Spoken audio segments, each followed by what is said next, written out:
In the last video, we spoke about the attributes of key positions, but that was just the start. Today, we'll discuss how team players should interact during the early stages of battle and the paths players should take. Welcome to Initial Routes. During the countdown, it's important to remember that every vehicle on the team has its role, and for each role, there are fitting routes and positions. It's easy to understand that heavily armored vehicles will most likely head for the solid cover in the town, mobile tanks to where they can maneuver, and the vehicles with high accuracy and low survivability will likely occupy the balconies and hills with concealment on the second line. This will help you identify where to play in order to maximize support from your allies. This initial choice and how players travel to their position define the chance of victory for the team in many ways. Let's take a look at classic initial routes for light tanks that can play the role of a scout. These tanks have an excellent combination of mobility, view range, and concealment. Their task is reconnaissance, spotting the enemies on their initial routes. The more vehicles that are spotted over long durations, the better it is for your team. It's easier to understand how to do this if you remember that players aim to reach key positions. This means you can predict where they will go and what route they will take. Light tanks have two popular tactical recon methods. The first is called active spotting. Light tanks move dynamically in aggressive positions, keeping targets spotted while avoiding enemy fire. The second method is passive scouting. This consists of occupying a concealed position, which allows you to monitor the enemy's movement. These locations can be found on the majority of maps. Find and remember them. The choice of recon method depends on the situation and the mobility of a vehicle. The higher the mobility of a light tank, the better it is for the active scouting. Anyway, it's beneficial for a light tank to spot the movement of vehicles that are slow and have poor concealment when moving. Experienced light tank commanders mark locations on the minimap to inform their team of where they are spotting. This allows artillery to pre-aim at the location in anticipation for the enemies. Tanks, such as heavies and mediums that are traveling to their position, can aim their barrel towards the same location in advance. Once the enemy is spotted, tanks on the move can stop shortly to fire at the enemy. Artillery should also be able to fire at the enemy, and due to its shell's arced trajectory, it can hit the opponents even after they are no longer in the line of fire of other allies. Sometimes the result can be impressive, especially if the allies act in unison and there are players on the enemy team that don't think about safe routes, don't use the terrain for cover, or don't avoid the view range of light tanks by traveling along the red line. This is a very useful tactical move. It can give a significant advantage to a team that makes use of it. Despite seeming pretty simple to do, there are many hidden details under the hood, and you should know about them. Even if an allied light tank did everything well and there's a chance to cause significant damage, don't stop to shoot for too long. It may lead to a situation where the enemies pass the dangerous area, take key positions first, and aim at the positions your team is still traveling to. They will have the right of the first shot, giving them a chance to equalize the number of team hit points. The right of the first shot refers to being able to surprise opponents traveling to predictable locations and firing upon them and leaving quickly so that they cannot return fire. There are three factors to the right of the first shot.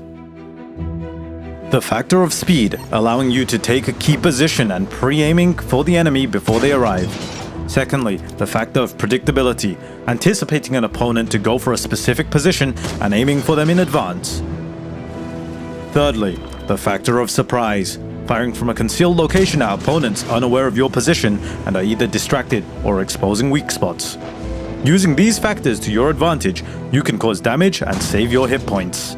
The enemy will definitely try to retaliate, but it will take them a lot of time. First, they need to realize who fired at them and from where. Then, turn their turret, stop, and aim. This should be enough time to avoid them by returning to cover. The slower your vehicle is, the easier it is to lose the right of the first shot, and your hit points as a result. If you do lose the right of the first shot, remember, don't become an easy target for the enemy. For example, tanks like the Mouse and the T110E3, which are extremely sluggish, don't have to stop at the start of the battle. Their main tasks are to move using safe routes, keep up with the allies, and take a position that will help hold the selected flank. In slow tanks, keep moving along safe initial routes to reach key positions and stay alive.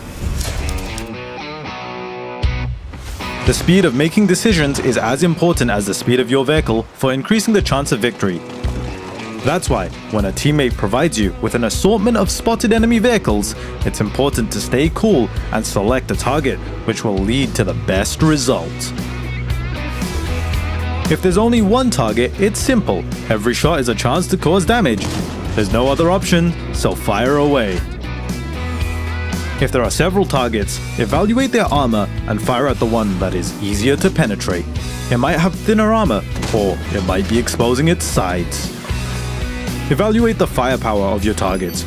Tanks with auto-loaders or high damage per shot should be your priority. This will help decrease the cost of mistakes for the allied vehicles on the front line. Evaluate the general tactical danger of the target. For example, light tanks that play too aggressively on open maps and expose themselves should be sent back to the garage first. This will give your team more freedom for maneuvering during all battle stages. On closed maps, the danger of light tanks at the start of the battle is not that significant. Heavily armored vehicles though, they run the show in this town. When you learn how to prioritize and damage targets quickly, you'll be able to proceed to the next level. Evaluate the danger of opponents to yourself personally.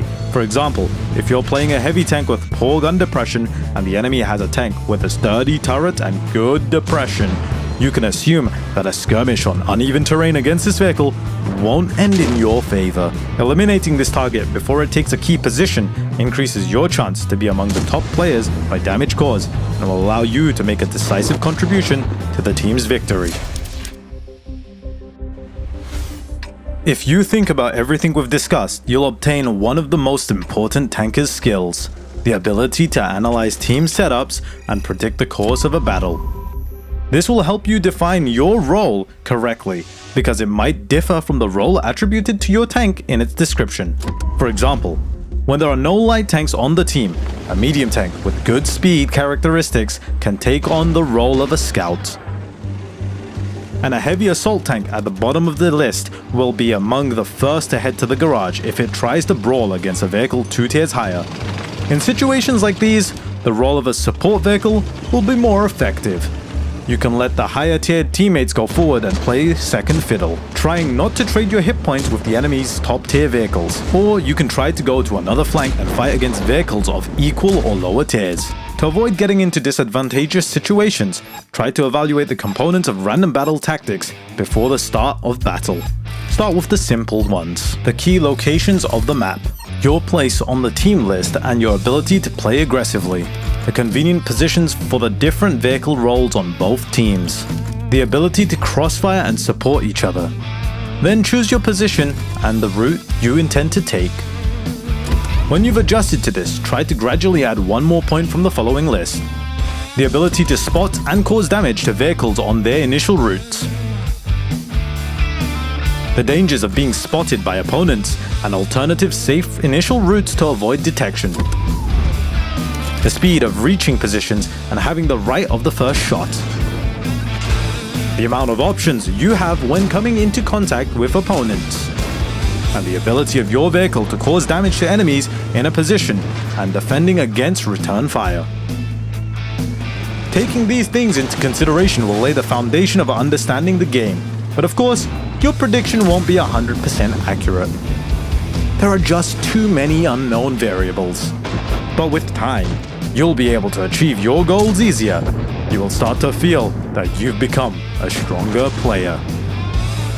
In the next video, we'll talk about ways to increase your mastery of World of Tanks. Stay tuned.